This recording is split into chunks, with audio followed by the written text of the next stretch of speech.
Assalamualaikum warahmatullahi wabarakatuh. Haskell Deniz Fikatil Maya Haskell Deniz. Halo pecinta serial drama Turki Kurulus Osman dimanapun Anda berada. Di video kali ini SNDCC akan mengulas serial drama Turki Kurulus Osman untuk episode selanjutnya, yang mana saat ini Osman masih merasakan kecemburuan terhadap saudaranya Safci.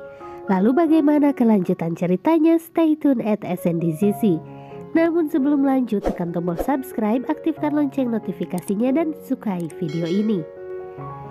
Di episode kali ini, sebuah surat yang telah lama diterima oleh Ertugrul yang memberitahunya bahwa Geyhatu telah meninggalkan Konya dengan pasukan besar Noker dan dia menuju Sogut. Geyhatu mendapat kesan bahwa Osman telah menculik putranya Munke. Serkutai dikirim ke Konya oleh Taylak Arslan untuk berbohong kepada Geyhatu dan mengalahkan Osman. Taylak berharap Geyhatu akan melakukan perjalanan ke Sogut dan melenyapkan Osman. Ini akan menyelamatkan dirinya. Taylak Arslan juga ingin bersandiwara tentang kepemimpinan suku Kayi dan telah menempatkan adiknya di camp untuk menjadi telinganya. Di episode sebelumnya kita melihat Osman dan Safci bertengkar hebat yang lebih dari sekedar saudara. Osman juga sangat terluka oleh dominasi saudaranya dan penolakan ayahnya atas kemampuannya untuk memimpin pasukan. Ertugrul telah memberi Safci tugas untuk bertemu dengan Geyhatu, sesuatu yang sangat ingin dilakukan Osman kecuali jika ayahnya menolak dan membiarkannya pergi. Ertugrul mengirim Dundarbey dalam misi bertemu bersama dengan ayah Nikola. Ertugrul telah menyusun perjanjian damai yang baru dirancang untuk membuat ayah Nikola senang. Ertugrul berharap kesepakatan damai itu akan membuat orang-orang non-muslim puas sementara dirinya harus menghadapi ancaman Geyhatu yang semakin meningkat. Waktunya telah tiba bagi Safci untuk pergi dalam misinya menemui Geyhatu. Ini adalah misi yang penuh bahaya dan Osman menentang ayahnya karena tidak mengizinkan dirinya untuk pergi. Osman telah memutuskan untuk mengejar Safci dan setelah menyusulnya, dia memohon padanya untuk mengizinkannya ikut. Sekali lagi Safci menolak. Safci memberitahu saudaranya bahwa dirinya tahu betul bahwa Geyhatu ingin melenyapkan Osman dan dia tidak ingin kembali dan memberitahu ayahnya bahwa putra bungsunya telah meninggal. Osman memberitahu saudaranya bahwa tidak ada seorang pun yang memahami bangsa Mongol lebih baik daripada dirinya. Bagaimanapun, saudaranya tidak akan mengizinkannya pergi. Ertugrul bergabung dengan putra-putranya dan membuat Osman mematuhinya serta kembali ke suku Kayi. Saat tiba kembali di tenda Osman dalam keadaan marah dan frustasi, dia baru saja dicampakkan oleh kakak laki-lakinya dan ayahnya pada saat bersamaan. Bala berlari ke arahnya dan mencoba menghiburnya. Memeluknya, Bala mencoba menenangkan tubuh Osman yang gemetar. Belum pernah merasa begitu frustasi, marah dan kalah. Misi perdamaian yang dipimpin oleh Dundarbey telah tiba di Kastil Inegol. Dia diantar menemui ayah Nikola. Ayah Nikola menyetujui perjanjian yang dibuat Ertugrul dan menandatanganinya. Vlatius di sisi lain tidak menginginkan kesepakatan damai, hanya balas dendam. Osman perlu menenangkan jiwanya. Dia keluar camp mencari orang suci.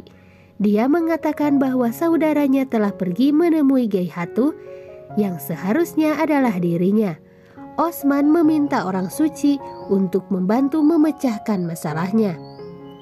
Osman juga mengatakan bahwa semua pasukannya siap mengikuti, tetapi dirinya tidak bisa melakukan apa-apa. Kita tidak tahu nasihat apa yang diberikan orang suci kepada Osman. Tetapi malam itu Osman kembali ke tenda ayahnya dan duduk serta memakan roti bersamanya. Osman memberitahu Dundarbey dan ayahnya bahwa dirinya tidak percaya seharusnya mereka tidak membuat kesepakatan damai dengan ayah Nikola. sebab kedatangan ayah Nikola ke Sogut hanya untuk memerintah. Osman percaya mereka seharusnya menyerang ayah Nikola dan merebut kembali kastil Inegol. Sementara itu, Savci tiba di kamp Geihatu. Savci harus berjuang menuju tenda Geihatu.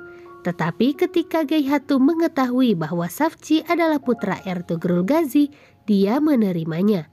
Di dalam tenda, Geihatu memiliki suasana yang lembab, gelap, dan berbahaya.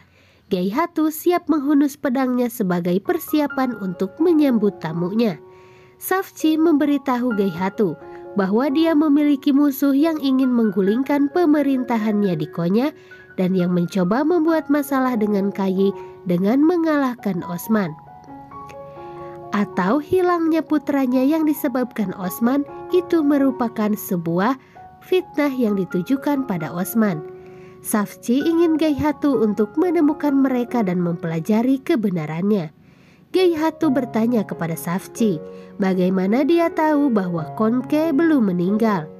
Savci menjawab, karena jika Osman yang melenyapkan putranya, dirinya akan menghukumnya seperti yang dia lakukan ketika melenyapkan Subutai. Savci membuat kesepakatan yang baik dengan Geihatu. Geihatu membiarkan Savci pergi dengan syarat dia membawa putranya. Sekarang Serkutai telah bergabung di tenda. Serkutai terus mencoba Geihatu berperang dengan Kayi, tetapi Geihatu tidak mendengarkannya. Savci bersumpah kepada Geihatu bahwa dia akan membuktikan dan membawa Monke putra Geihatu untuknya. Geihatu memberi Savci 3 hari untuk menemukannya. Geihatu berjanji untuk meratakan Sogut dengan pasukannya jika Savci tidak menepati janjinya. Savci telah berhasil dalam usahanya untuk tawar-menawar dengan Geihatu, tetapi Serkutai tidak begitu senang. Dia terlihat berbisik ke salah satu nokernya. Tak ayal pesan tersebut akan disampaikan kepada Tailak Arslan.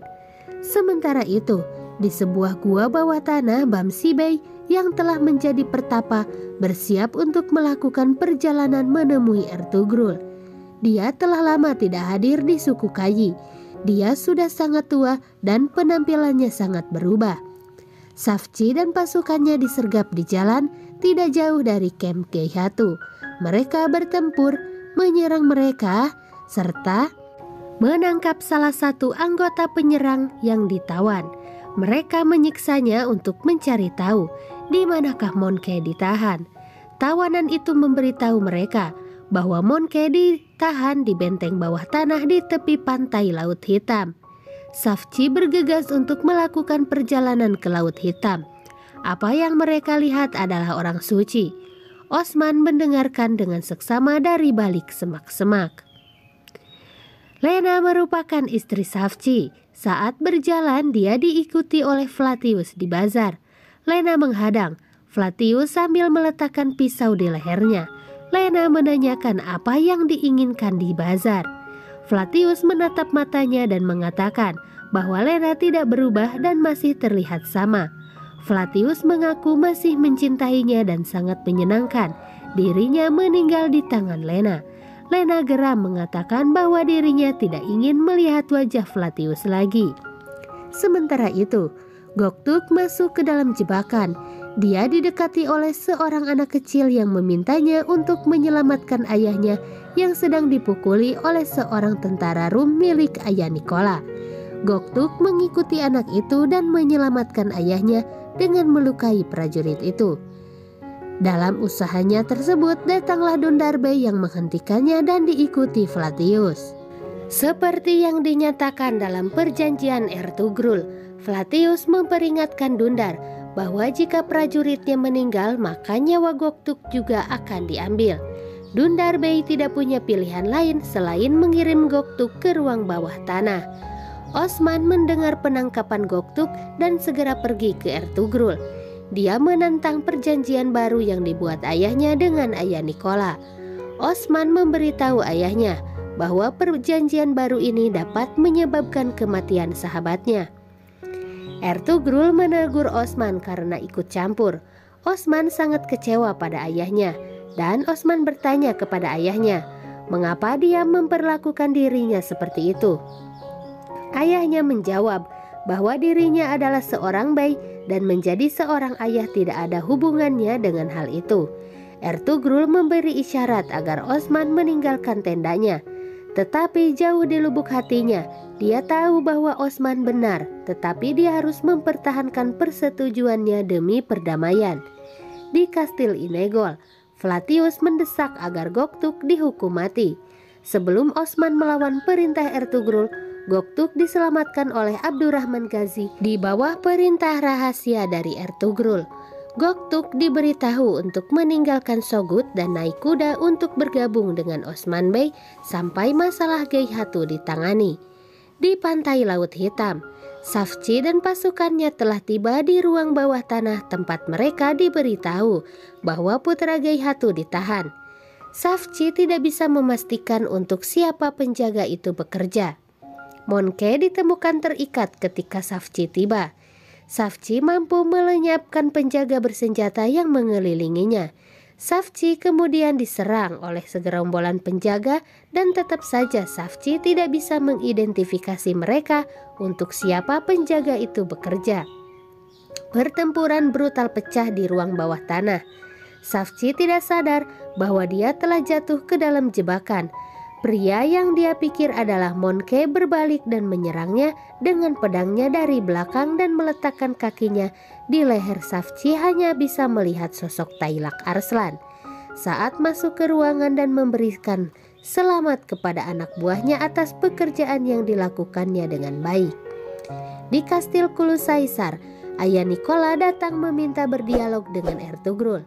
Prajuritnya sudah meninggal dan dia ingin membalas dendam. Ertugrul diberitahu bahwa dia akan berperang tidak hanya dengan Geihatu tetapi juga dengan dirinya sendiri jika tidak menghormati kesepakatannya.